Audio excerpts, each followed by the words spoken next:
Hello friends, this is Pragati. I welcome all of you to my channel peace and progress classes. अगर आपने अभी तक हमारे channel को सब्सक्राइब नहीं किया है तो इसे सब्सक्राइब करें। चलिए आज की क्लास स्टार्ट करते हैं। पिछली क्लास में हमने पढ़ा था सेंटेंस के सब्जेक्ट के पार्ट्स के बारे में। आज हम पढ़ेंगे प्रेडिकेट के पार्ट्स के बारे में। चलिए पहले देख लेते हैं सब्जेक्ट और प्रेडिकेट क्या होता है। किसी भी सेंटेंस के दो पार्ट होते हैं, सब्जेक्ट और प्रेडिकेट। सब्जेक्ट क्या होता है? किसी भी सेंटेंस में जो कोई काम करता है या जिसके बारे में सेंटेंस में बताया जाता है वो क्या होता है? हमारा सब्जेक्ट। एंड प्रेडिकेट क्या होता है? जो हमारे सेंटेंस के बारे में बताए कि जो हमारे सब्जेक्ट के बारे में बताए कि हमारा सब्जेक्ट क्या है, हमारा सब्जेक्ट क्या कर रहा है, ये जो बताएगा वो क्या होगा? हमारा प्रेडिकेट। मतलब प्रेडिकेट क्या बताता है? What our subject is and what our subject does, या फिर व्हाट अवर सब्जेक्ट हैव, मतलब हमारे सब्जेक्ट के पास क्या है, या हमारा सब्जेक्ट क्या है, या हमारा सब्जेक्ट क्या कर रहा है, ये क्या बताएगा? प्रेडिकेट। चलिए एक एग्जांपल से देखते हैं। जैसे लिखा है the birds love to eat peanuts. यहाँ पर किसके बारे में बताया जा रहा है? बर्ड्स के बारे में। तो बर्ड्स क्या हो गया? हमारा subject. And love to eat peanuts, ये पूरा पार्ट क्या हो गया? प्रेडिकेट। तो आज हम पढ़ेंगे प्रेडिकेट को हम कितने पार्ट्स में डिवाइड कर सकते हैं। तो देखिए प्रेडिकेट को हम मेनली तीन पार्ट्स में डिवाइड कर सकते हैं, verb, object and complement. Verb, object and complement. ये जरूरी नहीं है कि किसी भी सेंटेंस में वर्ब, ऑब्जेक्ट और कॉम्प्लीमेंट तीनों ही मिले। किसी किसी सब्जेक्ट में वर्ब अपना अर्थ पूरा करने के लिए पर्याप्त होती है, उसको अपना अर्थ पूरा करने के लिए ऑब्जेक्ट या कॉम्प्लीमेंट की जरूरत नहीं पड़ती। फॉर एग्जाम्पल, अगर मैंने कहा बर्ड्स फ्लाई, मैंने क्या लिखा?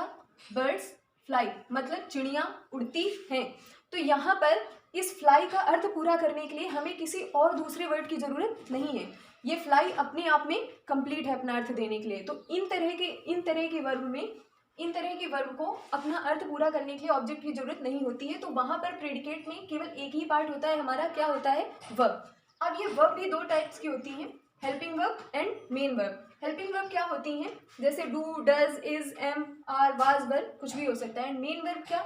हमारा सब्जेक्ट कर क्या रहा है, मतलब वो क्या एक्शन कर रहा है, वो क्या होगी? हमारी मेन वर्ब। जैसे कम है, रीड है, राइट है, ये क्या होगी? हमारी मेन वर्ब। अब कुछ वर्ब ऐसी होती हैं जिनको अपना अर्थ पूरा करने के लिए कुछ वर्ब ऐसी होती हैं जिनको अपना अर्थ पूरा करने के लिए कुछ और वर्ड्स की जरूरत पड़ती है। कुछ वर्ब्स ऐसी होती हैं जिन्हें अपना अर्थ पूरा करने के लिए कुछ और वर्ड्स की जरूरत पड़ती है। उन वर्ड्स की जरूरत पड़ती है, उन वर्ड्स को ही हम क्या कहते हैं? ऑब्जेक्ट कहते हैं। जैसे मैंने कहा श्याम राइट्स,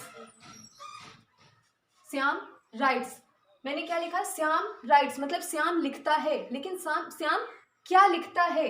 जैसे मान लीजिए मैंने लिख दिया अ लेटर, तो श्याम क्या लिखता है? एक लेटर लिखता है, एक पत्र लिखता है। तो यहाँ पर इस राइट वर्ब को अपना अर्थ पूरा करने के लिए किसकी जरूरत पड़ी? आ लेटर की। तो यहाँ पर आ लेटर क्या हो गया? हमारा ऑब्जेक्ट हो गया। फिर से समझते हैं। कुछ वर्ब्स ऐसी होती हैं जो अपना अर्थ पूरा करने के लिए उन्हें किसी और वर्ड्स की जरूरत नहीं पड़ती, तो वहां पर सब प्रेडिकेट का पार्ट केवल हमारा क्या हो जाता है? वर्ब। अब कुछ वर्ब्स ऐसी होती हैं जिनको अपना अर्थ पूरा करने के लिए कुछ और वर्ड्स की जरूरत पड़ती है, उन कुछ और वर्ड्स को हम क्या कहते हैं? ऑब्जेक्ट कहते हैं। फॉर एग्जाम्पल मैंने लिखा Shyam writes a letter, Shyam लिखता है, लेकिन श्याम क्या लिखता है? श्याम एक लेटर लिखता है। तो ये आ लेटर क्या हो गया? इसका ऑब्जेक्ट हो गया। अब हमारा ऑब्जेक्ट भी टू टाइप्स का होता है। ऑब्जेक्ट कितने टाइप्स का होता है? टू टाइप का। कौन कौन सी?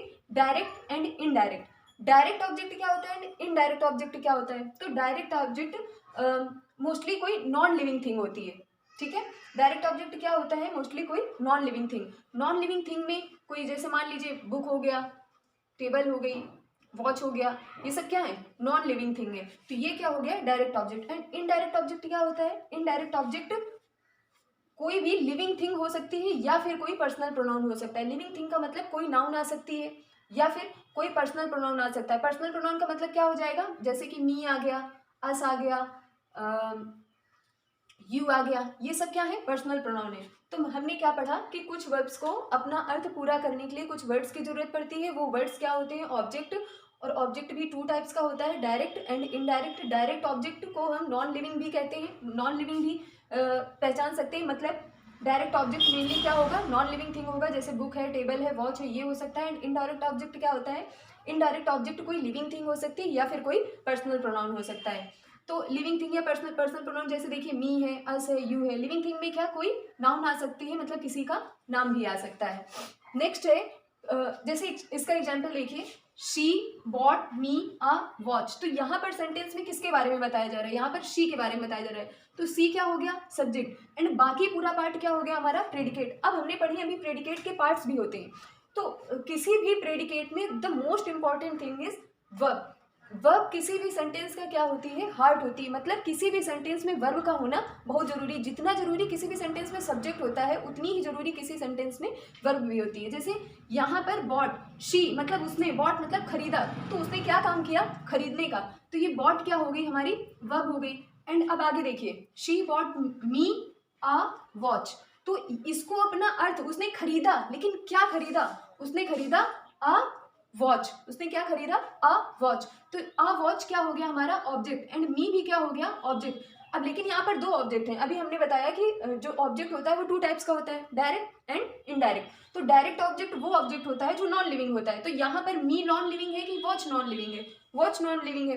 तो यहाँ पर वॉच क्या हो गया, वॉच हो गया डायरेक्ट ऑब्जेक्ट, एंड मी क्या हो गया, इनडायरेक्ट ऑब्जेक्ट। मी क्या हो गया, इनडायरेक्ट ऑब्जेक्ट, एंड वॉच क्या हो गया, डायरेक्ट ऑब्जेक्ट।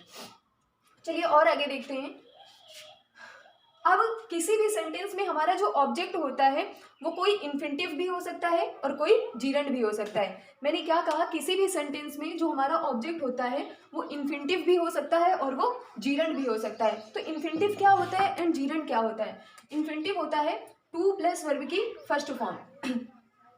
2 प्लस वर्ब की फर्स्ट फॉर्म हम एक अलग से चैप्टर पढ़ेंगे जिसमें हम इन्फिनिटिव और जीरंड के बारे में, जब नॉन फाइनाइट वर्ब्स पढ़ेंगे तो वहां पर हम इन्फिनिटिव और जीरंड के बारे में और डीप पढ़ेंगे। अभी आप थोड़ा सा इंट्रोडक्शन ले लीजिए। इन्फिनिटिव क्या होता है, 2 प्लस वर्ब की फर्स्ट फॉर्म, एंड जीरंड क्या होता है, वर्ब की फर्स्ट फॉर्म में आईएनजी।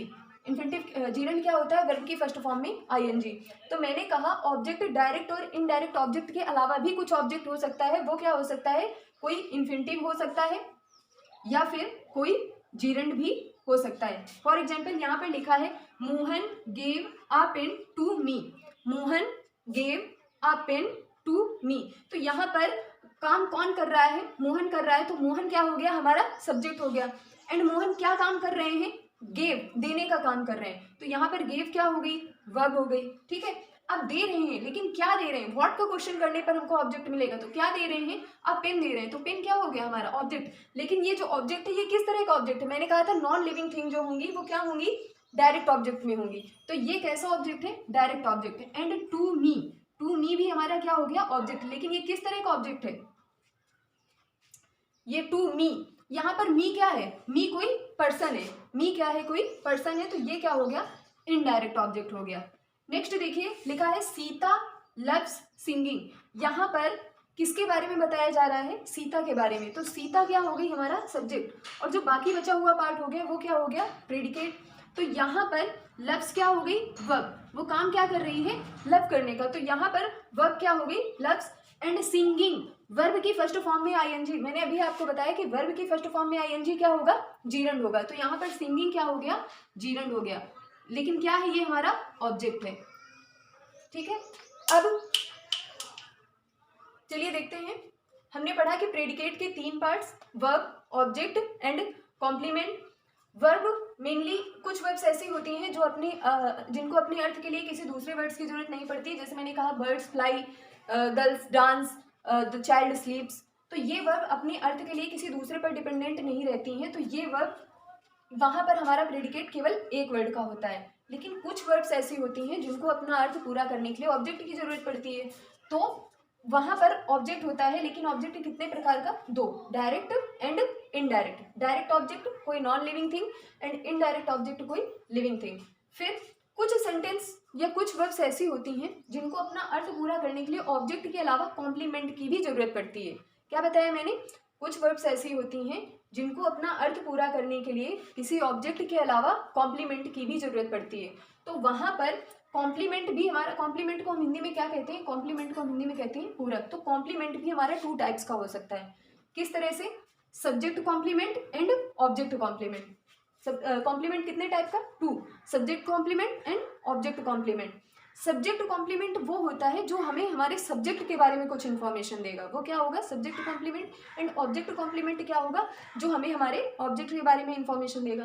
तो सब्जेक्ट कॉम्प्लीमेंट कितने टाइप्स का हो सकता है, नाउन, एडजेक्टिव या एडजेक्टिवल फ्रेज या एडवर्बियल फ्रेज भी हो सकता है। चलिए एक एग्जाम्पल देखते हैं। जैसे principal appointed him monitor, principal appointed him monitor, principal appointed him monitor. यहाँ पर किसके बारे में बात हो रही है, प्रिंसिपल के बारे में। तो प्रिंसिपल तो हो गया हमारा subject and the rest part क्या हो गया, प्रेडिकेट। अब यहाँ पर अपॉइंटेड, वहाँ पर प्रिंसिपल जो है वो काम क्या कर रहे हैं, अपॉइंट करने का कर रहे हैं। तो अपॉइंट क्या हो गई हमारी, वर्ब हो गई। अब यहाँ पर ऑब्जेक्ट क्या हो गया, हिम हो गया, लेकिन किस तरह का ऑब्जेक्ट, इनडायरेक्ट ऑब्जेक्ट। तो यहाँ पर हिम हो गया ऑब्जेक्ट, लेकिन अब देखिए यहाँ पर अपॉइंटेड, उसको अपॉइंट किया गया, लेकिन उसको क्या अपॉइंट किया गया, इस अर्थ को पूरा करने के लिए हमको क्या लाना पड़ा है, मॉनिटर। और ये जो मॉनिटर है ये किसके बारे में बता रहा है, हिम के बारे में बता रहा है। तो मॉनिटर क्या हो गया हमारा, कॉम्प्लीमेंट, लेकिन किस तरह का कॉम्प्लीमेंट, सब्जेक्ट कॉम्प्लीमेंट या ऑब्जेक्ट कॉम्प्लीमेंट। तो हिम क्या है हमारा, ऑब्जेक्ट है। तो अगर ये ऑब्जेक्ट है और इस ऑब्जेक्ट के बारे में मॉनिटर बता रहा है, तो मॉनिटर हमारा क्या हो जाएगा, ऑब्जेक्ट कॉम्प्लीमेंट। अगर यहीं पर कोई वर्ड हमारे सब्जेक्ट के बारे में बताता तो वहां पर वो क्या हो जाता, सब्जेक्ट कॉम्प्लीमेंट। तो चलिए कुछ एक्सरसाइज या कुछ एग्जाम्पल के माध्यम से हम इसको और अच्छे से समझने का प्रयास करते हैं।